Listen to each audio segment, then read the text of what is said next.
Hello Taurus, how you doing? Welcome to your energy messages here on the Astroflower, going from the 20th through to the 26th of October. Messages from energy that came out this week, and I think it's going to work really well for you this week in this regard. It's igniting your true path and following it with passion, and you are fantastic at doing that, Taurus.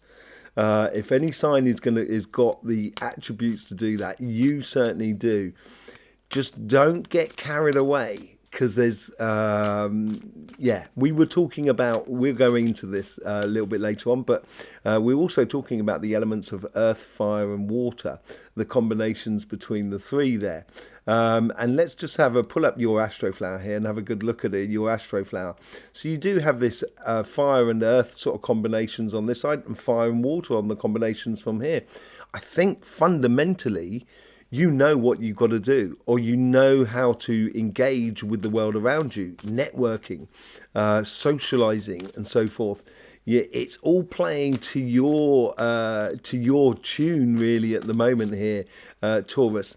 The difficulty, I think, is this air energy that comes in here.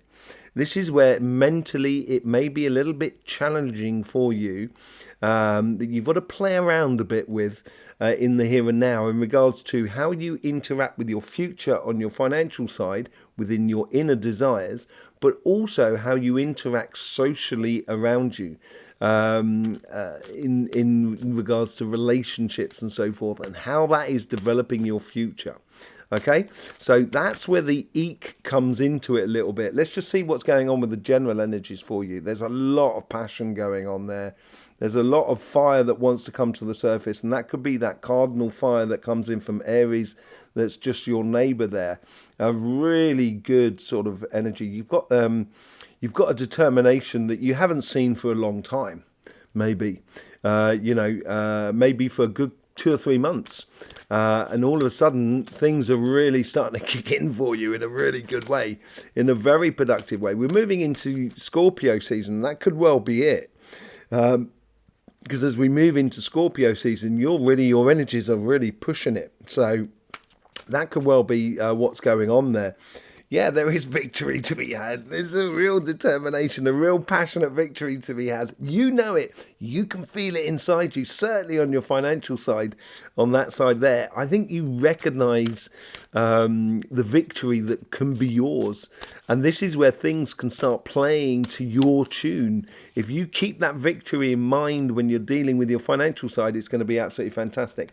On the relationship side, you get the devil. Yeah, I think the devil is in the detail, and certainly within that sort of mutable earth, mutable water, mutable air. Sorry, that's right at the top there. That's combining between how you engage in the world and your future. It's going to be very interesting to see what's going on there. But I think the devil is in the detail, how the words you use and stuff like that, of cultivating connections with people and making sure you're choosing the right connections. Not just connections that sort of like blow smoke up your backside, but, connections that are really solid, that are true. Because you might find yourself, backing a horse that just doesn't do the business. It looks beautiful, but it can't run the race, as it were. Just be wary of that. Okay, let's just see what's going on the financial side. Let's see what we can get here. It's like springtime and the new shoots are coming through. Therefore, everybody has got, all the animals have got enough food, and therefore the savannah is full of life. And it feels like here that, the possibilities are phenomenal for you. And that sort of like celebration of a new wave of energy coming your way is absolutely brilliant. On your karmic path here, you get the two of Pentacles. It's seeing how you play on your pathway. What part of it is emotional and what part of it is passionate, and which you've got that sort of mutable water and mutable fire on that petal there. So it's allowing you to play a little bit, and what it's helping you to do on your karmic path is to work out what really works for you. So you've got a great idea for your victory. It's a question of how are we going to put it into place. Oh, now I can start seeing the opportunities for what they are, and the other opportunities that are not worth putting my money or time or effort into it. In your synchronicities with the outside world, Yeah, what I get here straight away is almost like someone's offering you something up and you go, nah, not interested. And it's a negotiating ploy in a way. I can understand that, but at the same time, is it not just because there's someone offering you something that maybe is, you've been through it, you've done it, and what you want is that one there. You want the ultimate goal. You want the ultimate victory out of this week here on your financial side. Yeah, this is your past. I think this is what makes you very secure about it. You've got the Three of Pentacles. I think you know the work. I think you know what works for you. This is what the Two of Pentacles is all about. And it's really becoming very evident to you. And once you realize what works for you, or what is easy for you to do, that's when you can play to it. And that's when you can then, you'll be gaining respect of others that are around you for good, hard, quality work that you've done. And you're respecting yourself, and it makes you feel a lot more passionate about it. And this is you glowing up within that Six of Wands there, a real sort of victory possibility for you. Okay, so you do get the leap of faith here. You do get the Fool card.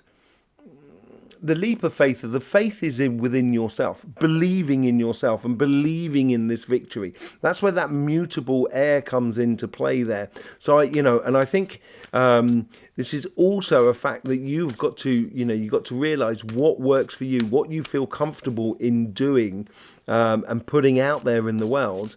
And once you do, that career path, that business or that job or whatever you want to be doing, that project will come to life more than anything else. And in the here and now, you do, and this is still within that mutable energy there, you get the Two of Swords. It's like listening to your inner being, listening to your inner self, I think. And I think the decisions are being made there.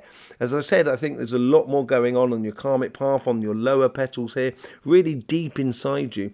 And making that decision of, yes, this works for me and this doesn't, is going to turn you into the leader of your own destiny. And you can really then generate all the success that you particularly want out of life. Okay, let's just see what's going on the relationship side. On the relationship side, this is where we get a lot more passion in this section here. It's a passion about your future, and it's how best to play it. Seems to be the question on the board there. You get the Nine of Pentacles on your karmic path. Yeah, there is a great deal of respect here and a great deal of things to be invested in, and seeing which relationships are really encouraging you honestly, and which relationships are just trying to ride on your coattails. And that's because you've got on one side here, you've got the Six of Pentacles, and on the other side, you've got the Three of Pentacles. This Six of Pentacles there is all about you putting yourself first and showing your good quality and sharing your good quality with other people around you. That is what is going to be the building of your success in regards to relationship side, of you putting yourself, having the boldness to put yourself first, but also other people recognizing that, kind of going, Taurus is straight, man. They're reliable, they're everything like that. And that's when they will then feed the same thing back to you. And this is it, going off on a mission. There is no doubt about it. There is a mission here to choices to be made, directions to be taken in regards to relationship side here. I think you're being a shining armor for everybody else, that knight in shining armor, as it were. And I think you're doing that with life. I think you're showing it, sort of kind of going, yes, I've decided, and this is what I'm after, and this is what I'm going for. In the past, you've got this Six of Swords. As I said, I think, in the past you might have had a bit of difficulty and complications. And that's the devil in the detail as well. I think seeing the detail in regards to what happened in the past will help you to be a little bit more astute going forward, so you don't get hoodwinked. And I don't think you are going to get hoodwinked. I don't think you're going to get conned at all, because I think you're being very, very astute here, and certainly with the power and passion that you're going after life will be really good for you. Ultimately, what comes out of this? 10 of Cups. So, I'm not worried about your future. I really am not. I think there's a lot of sort of things where you've got a real direction and a real joy and happiness of being involved with other people, groups of people, communities, partner. There is a real connection here that makes you feel that, yes, I'm finally away from those difficult parts and you're going on to calmer shores. You can see that vaguely in your future. Really, really beautiful. How should you engage in this? You get the Six of Cups. This is you offering, I think this is where you can offer yourself. It's obviously possibly something that, a realization of, this happiness I've had in the past, I want it in my future. And aspects of life, it may not be with the same people, but there's certain aspects or ways in life that you wish to reignite within your life. A bit of a nostalgic way of living in a way. But it's going to help you to sort of, with the finer details, to see which situation and who is really feeding into your life. And that, I think that ties into that Six of Pentacles, Three of Pentacles fact on the Nine of Pentacles. That Six of Pentacles is you feeding your own happiness more than anything else. Okay, let's just see what this connection is between the Devil card, the Ten of Cups, and the Six of Swords. You get the Five of Swords. Yeah, I think this is because you're walking away from a situation that there's no point it's an endless battle. No one's ever going to win it, and it's better to walk away from it. That's the sort of thing. Yeah, better to walk away from complicated sort of situations that might have been just causing you a lot of stress and strain in regards to a relationship, and you're done and dusted with it. You're moving on to something else here. You're moving on to that happiness, and that's what you're letting go of with that Six of Swords. Absolutely amazing reading for you this week here, Taurus. Thanking you very much for being here. Don't forget about the messages from energy. Also, the live that we do on Sunday on this channel and all the other energy videos that we do. And the Prana Energy News, the energy update that we do on Cymatic TV. I will see you soon. In the meantime, thank you for subscribing, liking and sharing. Don't forget, life should be fun, so please do enjoy.